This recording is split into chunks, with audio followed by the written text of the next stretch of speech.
Assalamualaikum warahmatullahi wabarakatuh. Perkenalkan, nama saya Salsa Rahma Yunita sebagai pembicara kedua dari tim kontra yang artinya tidak menyetujui mosi perdebatan kali ini mengenai dewan ini menyesalkan anggapan di dunia bahwa mahasiswa adalah pelanggan atau konsumen. Sebelum memasuki ranah argumentasi yang akan saya sampaikan, di sini kita membahas terlebih dahulu mengenai apa itu konsumen sendiri. Konsumen merupakan individu yang melakukan pembelian baik itu barang atau jasa yang digunakan untuk memenuhi kebutuhan pribadinya. Dan dalam hal ini, mahasiswa dikatakan sebagai konsumen, tetapi konsumen di sini bukanlah suatu konotasi yang negatif. Seperti yang kita ketahui bahwasannya di lingkup pendidikan terdapat suatu hubungan yang dinamakan hubungan timbal balik, yang mana dalam hal ini mahasiswa dapat dikatakan sebagai suatu konsumen karena mereka mengkonsumsi atau mendapatkan suatu ilmu dari para pengajar atau dosen dan hal lain sebagainya. Dan seperti yang kita ketahui, tidak semua di universitas di seluruh Indonesia digratiskan dari biaya pendidikan. Selanjutnya, jika kita melihat dari aspek pendidikan sendiri, bahwasannya tidak memungkiri ada disiplin ilmu pada tiap mahasiswa. Mereka akan membutuhkan yang namanya disebut dengan buku-buku atau pengetahuan yang terdahulu, dan mereka akan membutuhkan referensi-referensi untuk mendapatkannya. Dan untuk mendapatkan buku-buku tersebut, tidak semua website terbuka untuk umum. Dan hal ini banyak punyalah website yang hanya terbuka untuk mahasiswanya saja, dan ketika mahasiswa akan ingin memperoleh suatu buku bacaan tersebut, mereka juga akan membayar atau mengeluarkan biaya. Dan dalam hal ini dapat dikatakan bahwa mahasiswa sebagai konsumen, yakni konsumsi yang berkebutuhan atas suatu ilmu pengetahuan.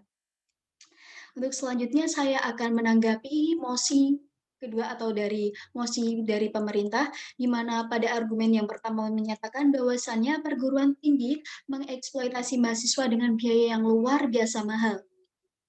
Seperti argumentasi yang saya sampaikan di awal, tidak semua perguruan tinggi tersebut memiliki suatu sarana dan prasarana yang sama. Ketika suatu perguruan tinggi dalam masa pembangunan atau perkembangan, maka perguruan tinggi tersebut perlu adanya biaya dan diperoleh dari mahasiswa, karena perguruan tinggi tersebut tidak terikat dengan pemerintahan.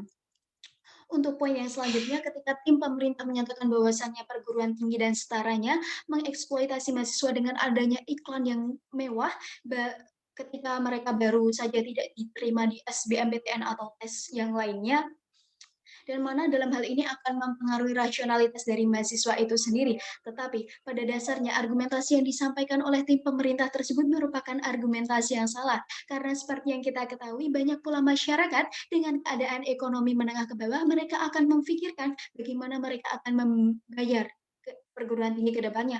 Mereka akan tetap memikirkan apa jurusan yang akan mereka ambil dan apa perguruan tinggi yang akan mereka pilih. Dan jika memang mereka tidak memikirkan secara rasional, seharusnya anak SMK atau SMA tidak banyak yang putus sekolah atau putus hanya di tingkat SMK atau SMA sederajat. Mereka tentunya akan melanjutkan ke perguruan tinggi, tetapi hal tersebut tidak sesuai dengan kenyataan, di mana dalam hal ini bahwasanya banyak sekali anak SMA atau SMK yang stop sekolah dan melanjutkan bekerja dan tidak ke perguruan tinggi dikarenakan biaya. Dan seperti yang saya sebutkan tadi, mereka masih berpikir dengan rasional. Untuk poin yang selanjutnya, tim pemerintah menyatakan bahwa mahasiswa yang membayar uang yang luar biasa mahal akan cepat sukses atau akan cepat masuk ke dalam atau akan cepat masuk pada lembaga kerja atau dunia kerja. Tetapi pada dasarnya argumen tersebut tidak dapat menjamin, karena seperti yang kita ketahui bahwasanya untuk masuk ke dunia kerja dibutuhkan etos kerja yang tinggi, disiplin dari mahasiswa itu sendiri. Dan banyak pula seperti yang banyak kita temui, mahasiswa dengan keadaan ekonomi menengah ke bawah banyak yang cepat memasuki banyak yang cepat memasuki ke dunia kerja dan tidak menganggur. Mengenai hal yang selanjutnya, poin berikutnya, yakni bahwasanya mereka dari tim pemerintah menyatakan bahwa dosen atau pengajar akan dimonopoli oleh perguruan tinggi dengan biaya yang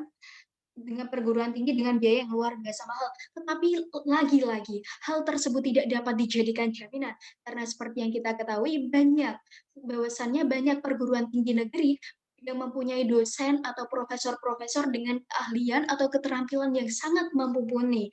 Dan hal tersebut tidak dapat dijadikan jaminan. Karena seperti yang kita ketahui, perguruan tinggi negeri tersebut dengan biaya yang dapat dikatakan tidak dengan luar biasa mahal, tetapi mereka juga mendapatkan profesor atau pengajar yang baik.